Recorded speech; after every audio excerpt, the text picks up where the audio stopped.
केतु की जो सीरीज चलाई थी उसमें मैंने केतु का विशेष उपाय बताया था। ये भी कहा था कि ये उपाय मैंने यूट्यूब पर कभी नहीं डाला है, लेकिन ऑनलाइन कंसल्टेंसी में भी किसी को कभी नहीं बताया, लेकिन लोकल में कई बार कराया है और उपाय काम करता है। मेरी केतु की महादशा में मैंने भी 2-3 बार उस उपाय को किया था और लाभ भी हुआ था। मछली बाजार से मछली लेने का उपाय था और उसे जल में छोड़ने का उपाय था। अब राहु की सीरीज प्रारंभ की हुई है।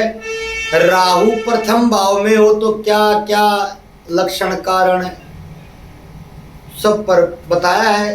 राहु द्वितीय भाव पर वीडियो कल लेकर आऊंगा। तो आज राहु के एक विशेष उपाय को बता रहा हूं। इसको भी मैंने ऑनलाइन नहीं बताया किसी भी चैनल पर, 5-6 चैनल मेरे उड़ा चुके और ऑनलाइन कंसल्टेंसी में भी कभी नहीं बताया, लेकिन लोकल में इसको भी कई बार बताया है और लाभ भी हुआ है। चलते हैं, बड़ा सरल उपाय लेकिन है थोड़ा सा महंगा। केतु का उपाय जो था वो बड़ा सस्ता उपाय था। मछली खरीदनी थी 2-4 तो 50-180 रुपये की एक ही बार। थोड़ा सा कॉस्टली है लेकिन है अच्छा उपाय। चलते हैं। जय भोलेनाथ, जय जय जगन्नाथ। इस उपाय के लिए आपने सुबह कसाई मार्केट ही जाना है।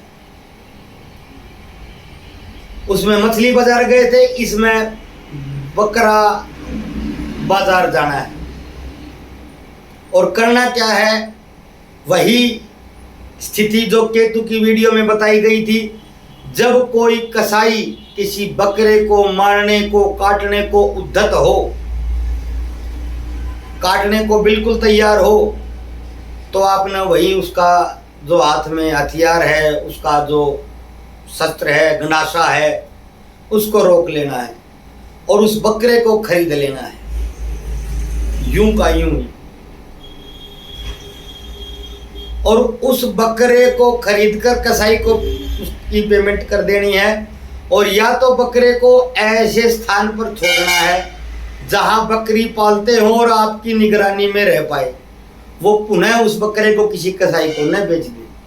आपने कहना है कि भैया ये बकरा फ्री रख, तेरा अन्य काम करता रहेगा, बेचना मत इसको, और 1500 और चाहिए तो मैं और दे दूंगा, 100-200 रुपये और ले लेगा, 1500 तो नहीं लेगा।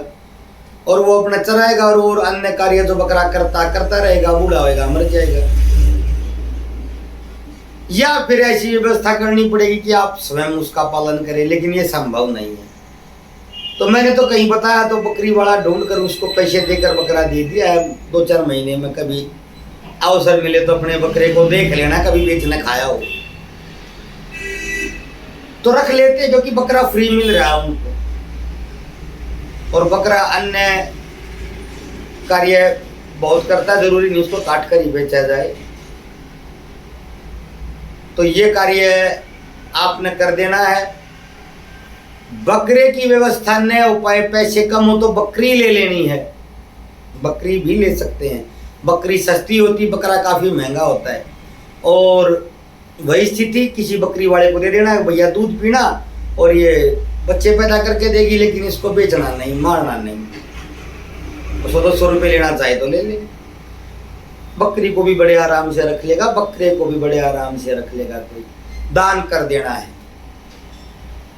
बकरी क्यों, बकरा ही क्यों? क्योंकि बकरी और बकरा कभी आप उसकी दिनचर्या असल तो सबको पता होगा, नहीं पता हो तो एक दिन जाकर देखे। वो ऐसे चरता रहता है, बकरा हो या बकरी ऐसे चरता चरती रहते हैं। सारा दिन खा लेंगे, उनका पेट नहीं भर सकता कोई। सारा दिन ऐसे मुंह चलाते रहते, जैसे मेरा हाथ चल रहा है, और थोड़ा थोड़ा खाते रहते हैं और बस सारा दिन ऐसे ही रहते हैं वो। राहु का भी सिर्फ सिर धड़ नहीं होता है, राहु का भी पेट कभी नहीं भरता है। उसका मुंह तो चलता रहेगा, इतना बड़ा मुंह कितना भी डाल दें, लेकिन राहु की मात्रा में तृप्ति नहीं होती। आदमी कितना भी भोग कर ले, कितने नशे कर ले, अनंत मात्रा के कर ले, लेकिन तृप्ति कभी नहीं होती है। क्यों? क्योंकि उसके पेट तो है ही नहीं, उसको पेट नहीं है। और केतु पहले ही भरा हुआ है, उसको जरूरत क्योंकि उसको मुंह नहीं, उसने खाना ही नहीं है। जो ठीक है भैया, ये दोनों केतु प्रभावित जातक और राहु प्रभावित जातक को समझने में मेरी ये लाइन, मेरे शब्द आपकी सहायता भी कर सकते हैं। केतु प्रभावित जातक पहले ही संतुष्ट है, ठीक है, जो है हो गया, ठीक है, कोई बात नहीं। और राहु प्रभावित जातक कितना लेकर संतुष्ट नहीं है और अनंत लेकर भी संतुष्ट नहीं है, उसको ये इससे क्या होगा। दोनों का अंतर भी यही है, राहु के धड़ नहीं है, केतु के सिर नहीं है। केतु बड़ा दिमाग नहीं लगाता है, राहु बड़ा सिर्फ दिमाग दौड़ाता है, भरता कुछ है नहीं। इसलिए केतु को मछली से जोड़ा गया है और राहु को बकरे से जोड़ा गया है। शास्त्रों में किसी ऋषि मुनि ने जोड़ा होगा, मैंने तो जोड़ा नहीं है, लेकिन मैंने तर्क सही दिया है। बकरे का पेट भी नहीं भरता, बकरी का पेट भी नहीं भरता है। राहु प्रधान जातक, राहु प्रभावित जातक और राहु की महादशा वाले जातक, इनका भी पेट नहीं भरता है। अनंत नशा कर लेंगे, करते ही जाएंगे, अनंत भोग कर लेंगे, अनंत आकांक्षाएं कर लेंगे, करते ही जाएंगे, भरेगा कुछ नहीं, क्योंकि भरने के लिए कुछ है ही नहीं, सिर्फ लेना है और लेते जाना है। तो ये काम आपने करना है, बकरा का जीवन बचाना है और उसको दान कर देना है। किसी का जीव का जीवन बचेगा, आपको दुआएं मिलेंगी, आपको आशीर्वाद मिलेगा। और राहु की महादशा अंतदशा में लाभ होता ही है, होगा ही होगा, करके देखें। मैं वो उपाय बताता हूँ जो तार्किक होते हैं, वो नहीं कि 4 ये बना लो और 4 यहाँ डाल लो और 4 वहाँ बेच दो और 4 उससे खा लो और 2 घिया खा लो, 2 तोरी उबाल दो और 2 लोग वहाँ से उसका डाल दो, तो उससे घर में झगड़ा हो जाएगा, विद्वेषण हो जाएगा। विद्वेषण ऐसे नहीं होता है। विद्वेषण करवाने के लिए सबसे सरल मार्ग जो होता है वो गधे से होता है, लौंग इलायची से नहीं होता है। और बड़ी जटिल प्रक्रिया है विद्वेषण की भी, लेकिन लोग ऐसे ही बता देते हैं कुछ भी। आजकल तो यंत्र बेच रहे हैं हजारों तरह के, कोई अंगूठिया, कोई मालाएं, कोई जंतर बेच रहा है, कोई रंग बिरंगा कागज बेच रहा है, कोई हरे रंग का पत्थर बेच रहा है, कोई तांबे की गाय बेच रहा है कि इनसे सबसे धनवान हो जाएंगे। अरे इससे धनवान तू को बेच रहा है, तू घर पे क्यों नहीं रख लेता इसको? जब इतना ही धनदायक है तो तू बेच क्यों रहा, घर पे क्यों नहीं रख लेता?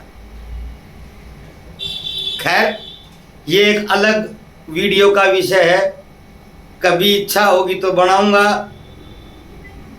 मेरे भी काफ़ी मित्र नाराज होंगे, काफ़ी मित्रों का यही धंधा है, यही बेचते खाते हैं, लेकिन गलत तो गलत ही है। तो 2-4 दिन में, कभी 10 दिन में इच्छा हुई तो लाएंगे इस विषय को। जो ये बेच खा रहे हैं यंत्र के नाम पर, जो ढोंग पाखंड फैला हुआ है, सब बकवास है।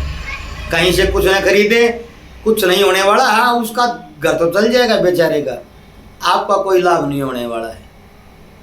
यंत्र निर्माण बड़ी जटिल प्रक्रिया है, ये खेल नहीं है बच्चों का।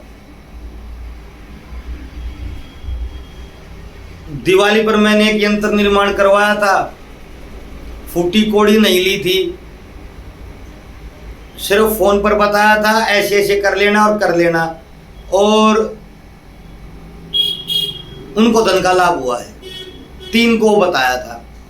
और वसंत पंचमी को मेरे बड़े बेटे की पढ़ाई के लिए मैंने तंत्र का प्रयोग किया था, यंत्र निर्माण करके।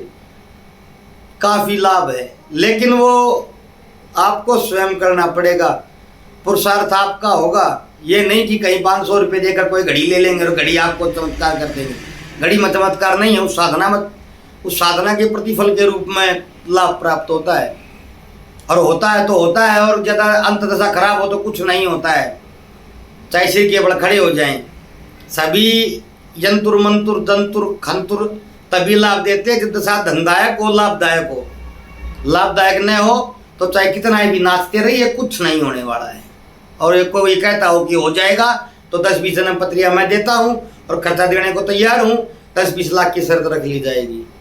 हो जाएगा तो वो ले जाएंगे, पैसा नहीं तो मैं रख लूँगा। खैर, मिलते हैं कल अगली वीडियो के साथ। दूसरे भाव में राहु स्थित हो तो क्या क्या फल देते हैं, बड़ा भद्दा बोलने वाला बना देते हैं कई बार। जिसके दूसरे भाव में राहु होता है, दूसरे में राहु होता है तो अष्टम भाव में केतु का होना अवश्यंभावी है, क्योंकि एक दूसरे के सामने होते हैं। कल मिलते हैं, तब तक के लिए नमस्कार। जय भोलेनाथ, जय जगन्नाथ।